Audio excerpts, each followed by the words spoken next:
لگزان کی راول جذبه د مسلمان څناڅه احساس دې ممړ کوا ځان کا عیان څناڅه احساس دې ممړ کوا ځان کا عیان څناڅه لگزان کی راول جذبه دبل د بچانو سره ګرځېدل نه بیخي ډېر ګرځي د بل بچان ګرځي په لکو روپۍ د میاشتې خرڅ ورباندې کوي خپل ورور یې د بل چا سره مزدور دی منشي دی خپل پلار یې و دې ته مجبور دی چې یاره ما ته چای و خیر راکړی وای خپل اکا و وراره و خوریی بې مجبور یې دی د بل زامن د ځانه سره ګرځوي او بیا یې پر روکۍ بیا یې ټیک ټاک هم جوړ کړی چې دا دی زه خو داسې خلک خطا باسي خلک دوکه کوي زه دوکه ته دوکه هغه لوی رب څنګه دوکه کوي دا د بل زامن دا تا چې دومره خرچې ورباندې کړې دا تا چې دومره ښایسته جامه ور جوړه کړې دا تا چې دومره ښایسته سفرونه ورسره کړي دا تا چې دومره ښایسته موټر په لاس ورکړی آیفون ورکړی څه کوې ظالم څه جواب هغه لوی رب ته ورکوې د الله رسول فرمایي کل امتی معافا الا المجاهرین د الله رسول فرمایي زما هر امتی الله رب العزت بخشي الله عفو ورته کوي الا المجاهرین مگر هغه سړی چې برملا دی ګناه کوي ښکاره ګناه کوي یا ښکاره ګناه نه ده کړې پټه ګناه یې کړې ده نو راسي خپل یار ته وایي یاره ما خو ماښام داسې ګناه چې دغه وکړله یعنی د الله رسول فرمایي زما هر امتی چې پر ایمان مړ سي الله یې بخشي الله عفو ورته کوي الله معافي ورته کوي الله بخش ورته کوي لیکن یو سړی هغه دی چې هغه د شپې ګناه وکړي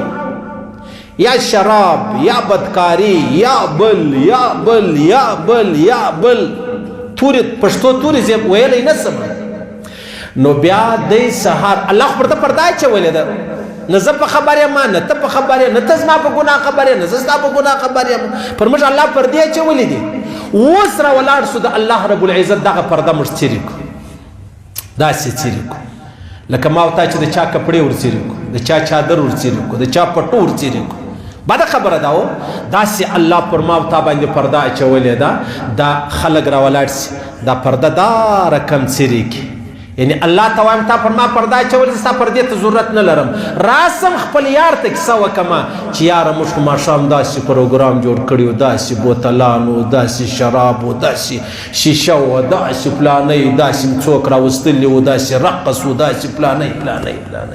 د الله رسول فرمایي الله رب العزت پر تا پرده اچولې وه ته په خپله راولاړ شې دا پرده دې څیرې کړله اوس د الله رسول فرمایي الله زما و هر امتي ته چې پر ایمان مړ سي الله معافي ورته کوي الله عفو ورته کوي مګر یو دا سړی چې هغه ګناه وکړله الله پرده ورباندې اچولې وه سهار رالی و خپلو یارانو ته یې کیسه وکړه پرده یې په خپله څیرې کړله معنا دا ده چې خدای زه ستا و پردې ته ضرورت نه لرم الله فرمایي د الله رسول فرمایي دا سړی زه نه بخشم قطعا یې نه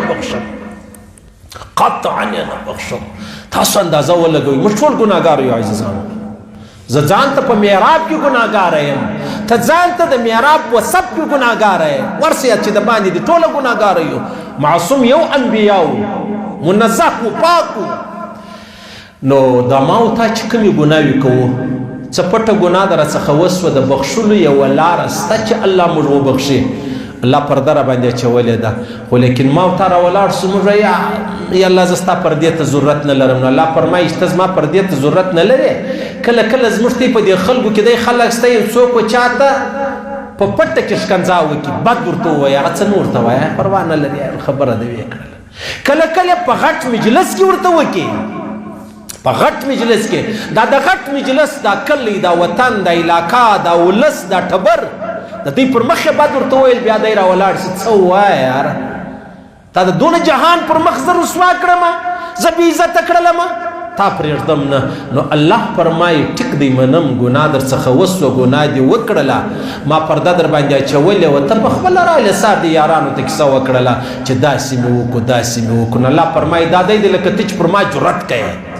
لکه ته چې وایې زه پوهېږم زما کار پوهېږي د الله څه کار دی په ما العیاذ بالله د الله څه کار دی په ما نو په دغه ځای کې الله فرمایي بیا زه څوک پرېږدم نه بخاري شریف حدیث دی د الله رسول فرمایي قال یدنو احدکم من ربه د قیامت په ورځ به یو سړی الله ته ډېر ورنږدې سي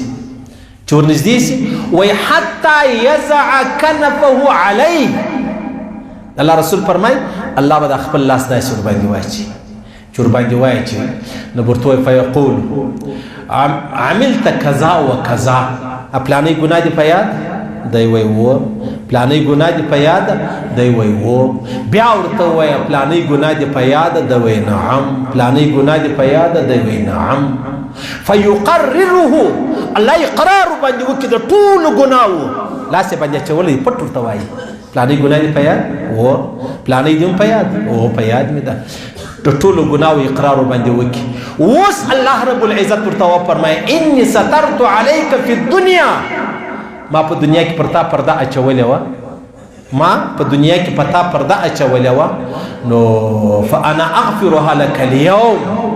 نن ورځ زه ستا هغه ګناه در معفوم پروا نه لرم لاړ سه جنت څومره لویه خبره ده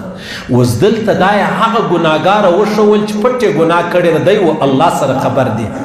دلته الله رب العزت لاس پر واچي چې څنګه د الله سره ښایي حتی یزع کنفه علی داسې لکه هغه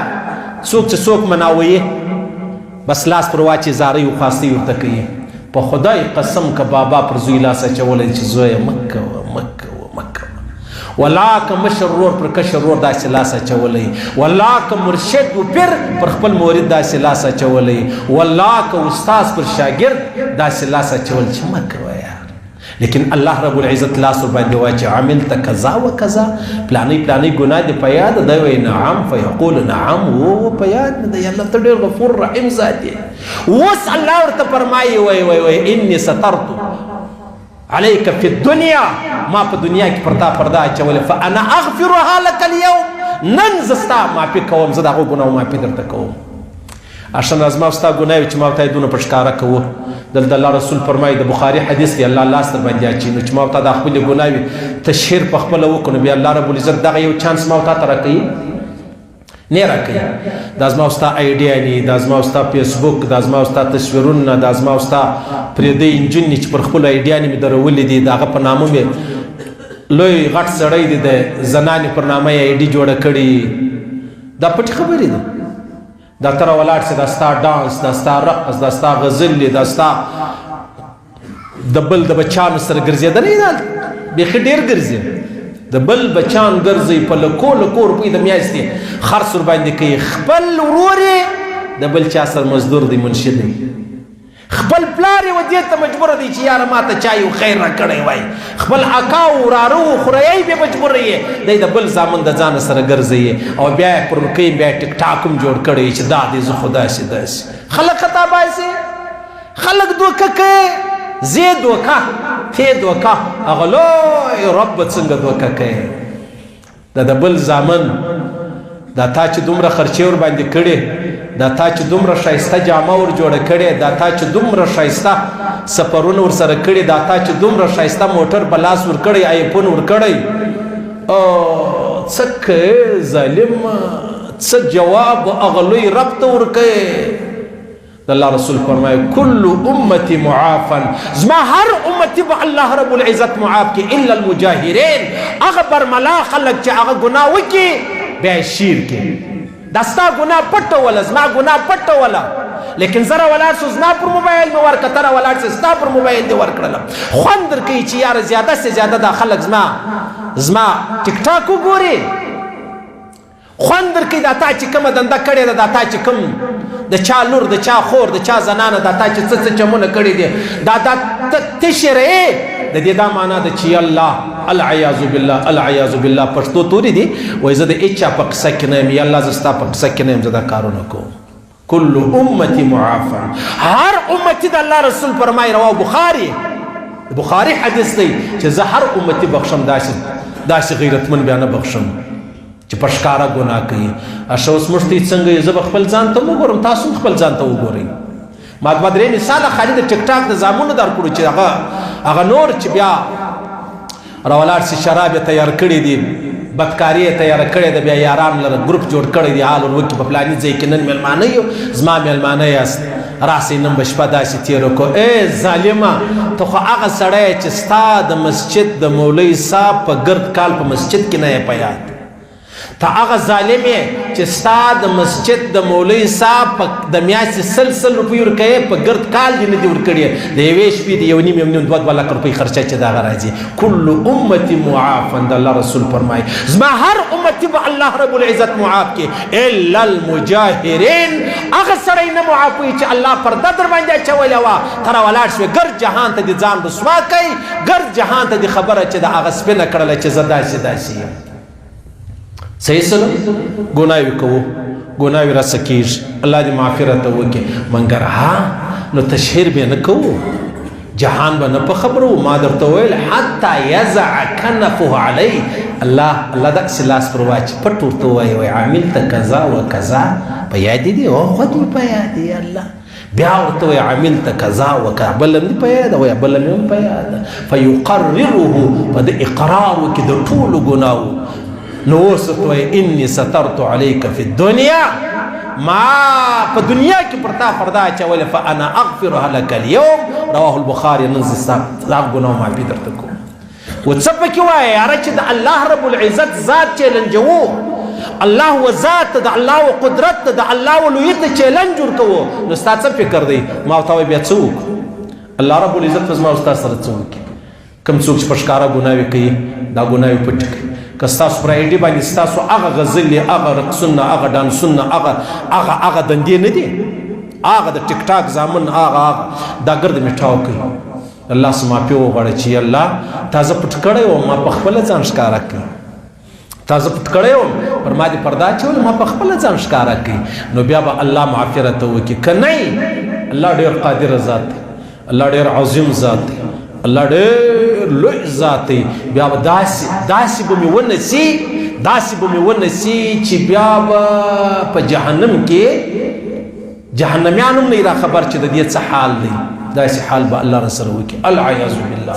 الله دې زموږ بچیانو ته هدایت وکړي الله دې زموږ ځوانانو ته هدایت وکړي الله دې زموږ لوڼو خوندو ته هدایت وکړي الله دې زموږ معاشرې ته هدایت وکړي الله رب العزت دې زموږ دا وطن نه راخرابوي ډېر ښایسته وطن دی ډېر خوندور وطن دی